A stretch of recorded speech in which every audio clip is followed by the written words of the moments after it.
Olá a todos, eu espero que todos vocês estejam bem e sejam bem-vindos para mais um vídeo. Meu nome é Ítalo, eu sou estudante do curso de Licenciatura em Matemática da Unilab e também sou bolsista do programa Residência Pedagógica da Unilab, que atualmente está com um vínculo com a escola Danísio Dalton da Rocha Correia, do município de Barreira. Hoje a gente vai falar um pouco e vai jogar um pouco também um jogo de matemática.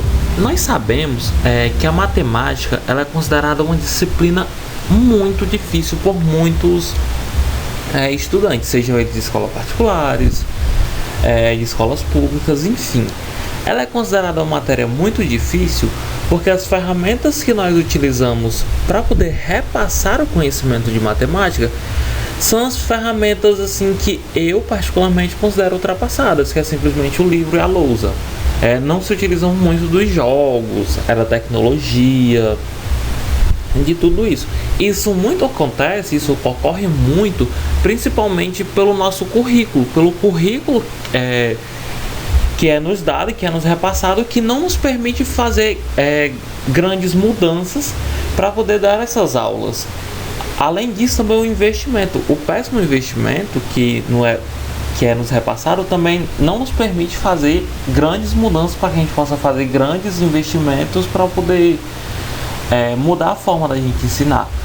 Mas existe uma coisa que a gente pode fazer, a gente pode utilizar de materiais que a gente tem em casa, de materiais que a gente consegue encontrar na escola para poder aprender matemática de uma forma diferente. E é isso que eu vim trazer para vocês. Inicialmente, eu trouxe dois jogos que já foram ensinados na escola Danísio Correia.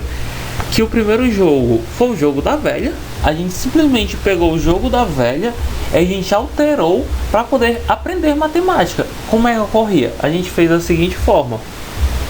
Era o seguinte. Nós escolhemos alguns conteúdos de matemática, como potenciação, radiciação, área e perímetro de figuras, as operações básicas, probabilidade. Esses foram alguns conteúdos que a gente escolheu, e as pessoas que fossem perdendo no jogo da velha, elas iam respondendo perguntas de níveis fáceis, médio e difícil sobre esses conteúdos, onde essas perguntas eram escolhidas aleatoriamente. Elas escolhiam um número, por exemplo, de 1 a 20, e o número que ela escolhesse sairia a pergunta e o conteúdo da pergunta. Se saísse velho, se desse velha, ninguém ganhasse, aí as duas pessoas respondiam. Para esse outro caso aqui, é o jogo da trilha. Esse jogo eu fiz juntamente com o residente Carlos Anderson. Como ele funcionava? Cada cozinha dessa representava uma coisa diferente. A azul eram perguntas de níveis fáceis. A vermelha eram perguntas de níveis difíceis. A amarela era perguntas de níveis médios. A preta você avançava 2 casas. A laranja você jogava novamente. E a branca você voltava 3 casas. Então cada pergunta dessa representava um nível ou alguma coisa diferente. E para cada vez que você caísse, você também tinha conteúdos e perguntas a serem respondidas pelos nossos estudantes. Esses conteúdos não foram escolhidos ao acaso. Todos esses conteúdos já tinham sido ministrados ou por mim ou pelo residente Carlos Anderson, que é a minha dupla no programa, ou simplesmente pelos outros residentes. Nós conversamos com os residentes ou observamos as aulas deles e conseguimos observar que eles estavam dando determinados conteúdos. Então nós utilizamos disso para poder fazer toda essa revisão desses conteúdos. E agora eu trago para vocês um outro jogo, que eu chamo de jogo das operações. O que é esse jogo das operações? É uma tabela onde a gente vai resolver operações. Essa tabela pode ser feita tanto aqui para o ensino à distância, como no ensino presencial. O ensino presencial ela poderia funcionar da seguinte forma. O professor pode elaborar essa tabela na lousa, a tabela da forma que ele quiser, com as operações que ele quiser, ou simplesmente ele pode cortar um quadrado de uma caixa de papelão e sair colando alguns adesivos, alguns papeizinhos com os números e operações. Aí a partir daí ele poderia dividir a turma em grupos, aí seria de acordo com ele a quantidade de pessoas do grupo, para que cada grupo pudesse resolver essas operações. Aqui eu trouxe para vocês alguns exemplos para o nosso ensino à distância, que é o primeiro exemplo. O primeiro exemplo, a primeira linha da coluna, ela me diz o seguinte: 35 menos algum número que é igual a 12. Então o que a gente tem que fazer? Pensar em um número onde, quando a gente fizer 35 menos esse número, ele seja igual a 12. E a resposta, a gente sabe que é 23. 35 menos 23, ele é igual a 12. Então é isso que a gente tem que pensar, em um número que, quando a gente fizer essa operação, ele dê 12. A próxima, um número que multiplicado por 7 dê 42. Vamos lá para a nossa tabuada.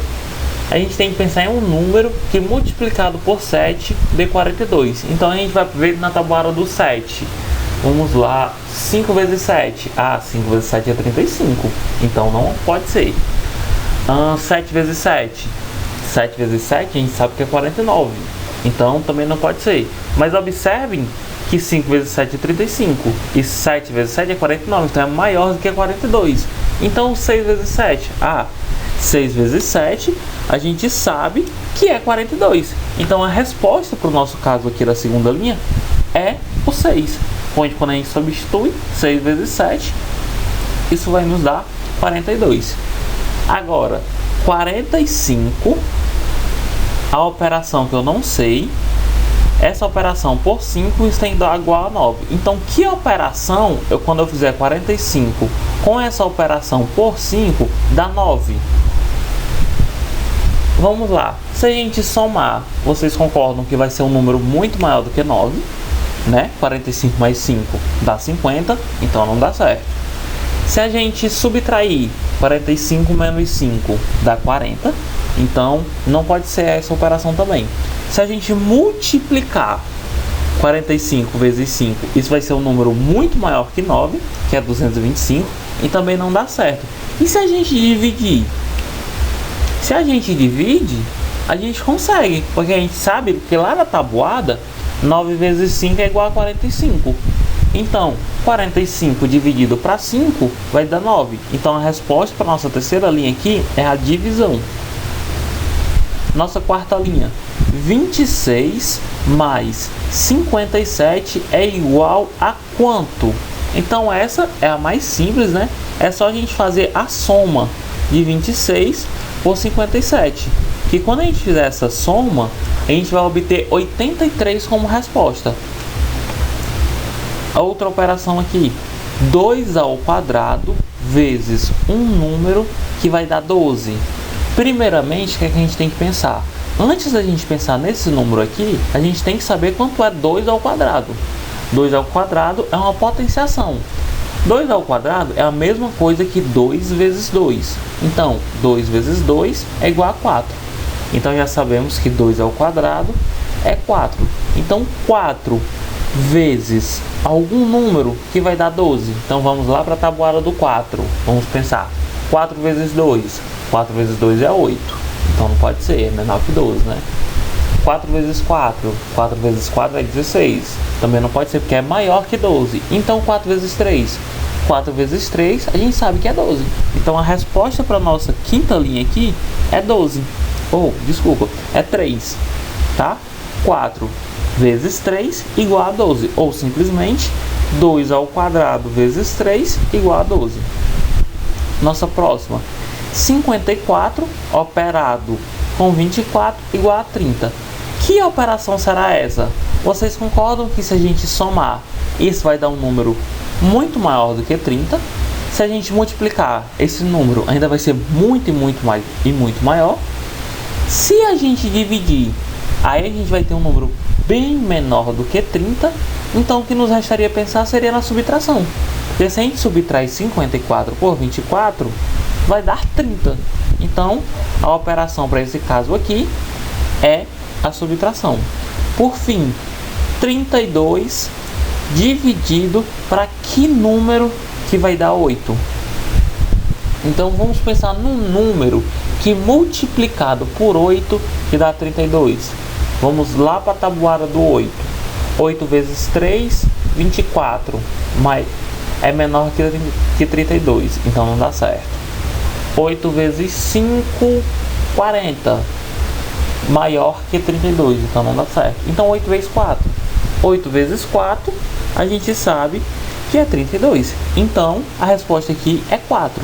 32 dividido para 4 é igual a 8. Então essa foi simplesmente um jogo de operações que eu trouxe para vocês. Existem diversos tipos de jogos de operações que a gente pode fazer. Poderíamos fazer também um jogo da memória, onde a gente poderia colocar algumas operações e alguns resultados, onde a gente fosse tentando fazer esses cálculos e ao mesmo tempo trabalhar a nossa memória. Enfim, dentre diversos jogos, a gente poderia fazer também uma Blade. Aqueles bichinhos que ficam circulando, quando a gente joga no chão, eles ficam girando, tipo um peão. Aí a gente poderia colocar um CD. Abaixo do CD poderíamos colar uma bila e acima uma tampinha, onde na tampinha a gente colocasse um número e no decorrer do CD vários outros números e colocasse esse CD para girar. Quando ele começasse a girar, a gente apertasse no CD, a gente conseguisse apertar no número. Então esse número que a gente apertou no CD, poderíamos operar ele com o número que está na tampinha, por exemplo, a multiplicação. E aí a gente iria trabalhar também essa questão das operações. Enfim, existem muitos jogos que a gente pode trabalhar as operações, tá bom? Aqui, essa tabela é só a tabela dos resultados, para trazer todos os resultados para vocês, todos que eu falei anteriormente aí, tá? Então, era isso. E muito obrigado pela atenção. Espero que vocês estejam super bem, espero que vocês tenham gostado deste vídeo. Até mais.